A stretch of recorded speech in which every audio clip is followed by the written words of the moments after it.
हो गई, ये आउटपुट मेरा ऑफ हो गया। यानी मैं फिर से चलाना चाहता हूँ, देखेंगे जैसे सिग्नल दिया मेरा टाइमर ऑन हो गया और उसी समय इमीडिएटली मेरा आउटपुट ऑन हो गया। यानी अगर मैं इस आउटपुट की बात करूं तो जैसा कि एज पर टाइमर का होता था आउटपुट, वैसे ही ठीक वैसे ही यहाँ पर इसका भी आउटपुट यूज हो रहा है। यानी अगर मैं आपको इसकी वर्किंग एग्जैक्टली दिखाऊं तो सबसे पहले एक काम करते हैं, हम यहाँ से एस्पर्स टाइमर ले लेते हैं जिससे कि आपको क्लियर हो जाएगा कि किस तरीके से यूज करते हैं। जैसे एस्पर्स में मैं यहाँ पे S5T हैश 10S ले लिया 10 सेकेंड के लिए, एक मैंने रिसेट इनपुट ले लिया और एक आउटपुट इसमें कनेक्ट कर दिया, राइट। और उसके बाद इसी का इक्विवेलेंट अगर मैं सर्किट यहाँ पे बनाना चाहूँ तो जैसे मैंने यहाँ से कोई दूसरा इनपुट ले लिया और ठीक यहाँ पर SP ले लिया, यानी इक्विवेलेंट कॉइल है, ये ब्लॉक है तो इसके इक्विवेलेंट ये कॉइल हो गई। यहाँ पर मैं एड्रेस दूसरा ले लेता हूँ टाइमर का और S5T हैश सपोज इसको भी 10 सेकेंड चलाता हूँ। तो इस वाले ब्लॉक में जो S पल्स का ब्लॉक है उसमें आउटपुट हम इसके साथ कनेक्ट कर सकते हैं, लेकिन इस वाले में कोई भी आउटपुट नहीं है। तो यहाँ पर हम क्या करेंगे, जो टाइमर का एड्रेस है वही आप यूज कर लेंगे। यानी जैसे कि टाइमर का एड्रेस यहाँ पर अभी क्या है, T1 है, तो यहाँ पर आप T1 ले लीजिए और उससे आप यहाँ पर आउटपुट कनेक्ट कर लीजिए T0.1। दैट मीन्स अगर आप यहाँ पर एसपल्स का ब्लॉक लेते हैं तो इस तरीके से प्रोग्राम बना सकते हैं। अगर आप चाहते हैं कॉइल यूज करना उसके इक्विवेलेंट तो वो भी यूज कर सकते हैं। अब आप इसको ऑपरेट करके देख लेते हैं कि देखते हैं कैसे वर्क करता है। तो सबसे पहले जो आप ब्लॉक है उसको देखिए। तो मैं ब्लॉक को जैसे ही मैंने इनपुट दिया यहां से, अभी इसमें क्या है कि S5T हैश 0MS हो गया है, तो आपको 10 सेकेंड के लिए क्योंकि इसको ऑपरेट करना है तो 10S कर देंगे इसको। अब उसके बाद इसको ऑपरेट करा के देखिए डाउनलोड करके इस तरह से फंक्शन करेगा।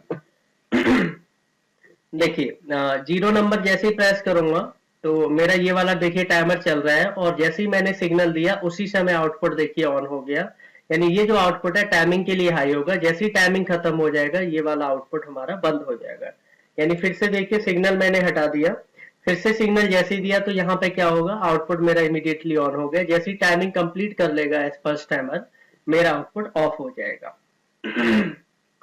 तो हम लोग इस ब्लॉक को भी यूज करते हैं, लेकिन समटाइम क्या होता है पूरा ब्लॉक यूज नहीं करना हो तो उसके लिए हम लोग क्या करते हैं, एक सिंपल इस तरीके से टाइमर का इक्विवेलेंट कॉइल होता है। यहाँ पे देखिए एस पल्स के इक्विवेलेंट SP कॉइल हो गया, एस पल्स एक्सटेंडेड के इक्विवेलेंट SE हो गया, SODT के इक्विवेलेंट SD हो गया टाइमर कॉइल, SODTS के इक्विवेलेंट SS हो गया, देन ऑफ डिले के लिए SF हो गया। तो अभी मैं यहाँ पर इक्विवेलेंट की बात करूं तो देखिए अगर मैं एस पल्स का इक्विवेलेंट कॉइल लेता हूं तो यहाँ पे देखिए सेम परफॉर्मेंस रहेगी। तो यहाँ पर कोई आउटपुट नहीं होता, यहाँ पे सिर्फ टाइमर एड्रेस देना होता है, देन प्रीसेट वैल्यू, और उसके बाद टाइमर का एड्रेस से आप एक आउटपुट कनेक्ट कर सकते हैं टाइमर के एड्रेस से। तो देखिए यहाँ पर जो इनपुट है मेरा 2 नंबर है, जैसे ही मैं यहाँ से 2 नंबर दूंगा टाइमर चलने लगा, टाइमर का एड्रेस यहाँ पे यूज किया है तो ये उतनी देर ही हाई रहेगा जितनी देर की टाइमर चलेगा, जैसा कि ऊपर ब्लॉक में होता था। ये देखिए जैसे ही टाइमिंग खत्म हो गया ये आउटपुट ऑफ हो गया। यानी आप टाइमर का कॉइल यूज करके अगर आपको आउटपुट कंट्रोल करना है तो टाइमर का एड्रेस यूज करना पड़ेगा, लेकिन अगर आप ब्लॉक यूज करते हैं तो ब्लॉक से ही आउटपुट आप यहाँ पे डायरेक्टली कनेक्ट कर सकते हैं। तो इस तरीके से जो एसपल्स टाइमर था उसकी जैसी वर्किंग है वैसे ही इसकी कॉइल की भी वर्किंग है। लेकिन आप चाहते पूरा ब्लॉक यूज नहीं करना, सिर्फ आप चाहते कॉइल यूज करना है तो उसके लिए आप डायरेक्टली कॉइल यूज कर सकते हैं, राइट। तो ये था एसपल्स टाइमर। मैं आगे बताने जा रहा हूँ एसपल्स एक्सटेंडेड। जैसा कि आपने प्रीवियस वीडियोज में भी देखा था और यहाँ पर भी मैं एक बार आपको फिर से बता देता हूँ, ये जैसे एसपल्स एक्सटेंडेड टाइमर है S5T हैश 10S, यहाँ पर मैंने क्या किया प्रीसेट दे दिया और यहाँ पर भी मुझे इक्विवेलेंट कॉइल लेना पड़ेगा, जैसे मैंने ऐसे ही ले लिया।